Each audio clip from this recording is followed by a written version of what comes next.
Hi, my name is Yi and I'm the president of SIT Air Transport Management Student Management Committee. So today we'll be sharing with you our thoughts at the moment on the current aviation industry. So with me in my SMC, as you can see from the picture, I have Jerry on the left, myself in the middle, and Darren on the right. So do you think the industry is in turmoil? Think again. As you can see from the graph over here, when COVID-19 struck, airlines around the world saw a sharp drop in passenger numbers. This is even worse as compared to past crises such as SARS and even 9/11. As you can see from the map over here, countries worldwide also saw lower passenger numbers, lower flight numbers, even a sharp drop in revenue in the numbers of billions. So when you compare 2019 and 2020 numbers, comparing to 2021 and 2019 numbers, you can see that 2021 saw a less sharper drop in passenger numbers and flights, which shows that the industry is recovering slowly but surely. So how was aviation in Singapore affected? Like companies such as SIA had to lay off some of their staffs or even put them on unpaid leave, while Scoot also suspended most of its flights. Even our world-renowned Changi Airport saw closures of its terminals in light of the COVID-19 situation. However, not all is lost, as the government also tried to play a part in this pandemic, where they rolled out several care packages to the various industries affected, such as the 870 million care package to the aviation support package, as well as cost relief to various retail partners such as Jewel.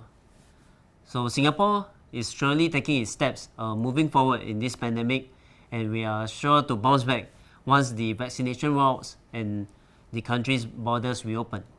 To end off, what doesn't kill you makes you stronger, and Singapore is a vital hub within Asia where we foresee that demand and jobs will definitely return once all the countries are open and people can travel as per normal. Now I will pass on my time to Jerry. Thank you, Yuan.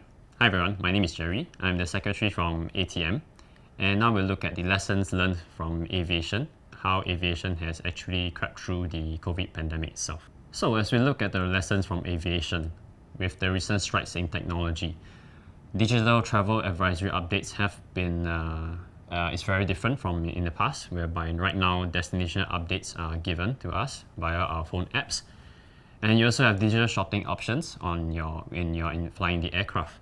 So your phones actually gives you the possibilities of shopping online, and even your in-flight meals can be chosen through your phone. Mobile applications, you can use them to actually control the in-flight entertainment on your aircraft as well. So with the recent strides in technology, we can tell that aviation right now is much more streamlined and it is smoother. As we look at sustainability, there are recent strides in the sustainability of the aviation industry as well. For example, the Aspire program, basically where aviation industries all around the world work together to ensure that the industry itself maintains a green standard in a global scale. Public support is also a key factor, whereby governments provide the packages required to ensure that aviation maintains its standards and ensures that the growth of aviation is not stunted by the COVID pandemic. And lastly, the forward thinking of long-term prospects. So with the pandemic, you can be assured that aviation is forward-looking. We are ensuring that there are future jobs for the future graduates itself. So do not be afraid if you think that you don't have a job in the future. And as we look at the recovery from outbreaks, we can see that the pandemics have no impact on aviation throughout the years. Such things such as the H1N1 or MERS. Even if you see those pandemics, you can see that the aviation growth has been constant in the years. As we look at the recovery in terms of passenger forecasts, IATA's forecast is that the aviation will recover in 2023. So we can tell that the aviation will recover and it will continue to grow through the years. And as we look at the growth in Asia, Asia Pacific is undergoing a tremendous development program whereby airports, the airlines, and even the countries themselves are being developed. And we can be assured that the aviation aspect in Asia will remain strong.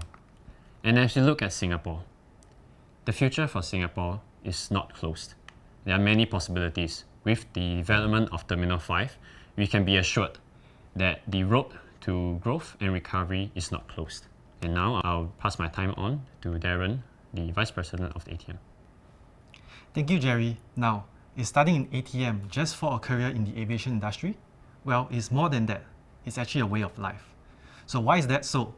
This module in ATM, the programs are actually tailored based on real-world applications with SIT's learning pedagogy of applied learning. We are tasked with projects that reflect the current aviation environment, especially involving the COVID-19 pandemic, which makes things very applicable and realistic. Learning becomes practice-oriented as we train ourselves to be problem solvers in the aviation industry. ATM is also the only dedicated aviation management-related degree in Singapore with partnership with the Civil Aviation Authority of Singapore. Here are some student experiences and why they decide to join ATM.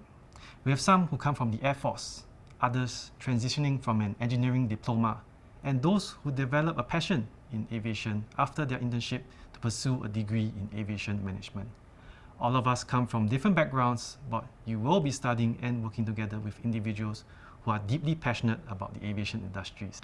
Apart from just studies, there are various official engagements throughout your academic journey in SIT that you can participate in.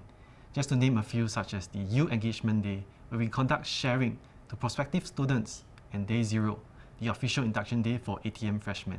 You also get to enjoy events being organized by the Student Management Committee during festive seasons, where we get students together to celebrate, and despite the ongoing pandemic, online events are organized such as the Digital Mouse Hunt, where you find clues released online to hunt for a special prize hidden in campus. Other events will involve trips to part of the aviation sector such as their training facilities. We also have the Intercluster Games, where you can take up various physical and online sports together with fellow citizens from your degree program cluster. Not to forget student welfare.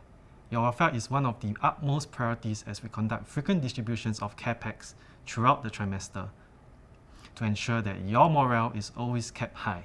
One unique component of the ATM is also the involvement with the industry called Professor for a Day, where we get industry experts and leaders to conduct a sharing with students and engage in fruitful discussions. Recently, Mr. Bharatan, CEO of Jetstar Asia Airways, was invited to the Airline Business Fundamental module to discuss on low-cost carrier business model and how Jetstar is adapting to the current pandemic.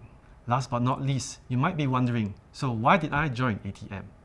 I love traveling, and the aviation industry has always been something that sparked my interest.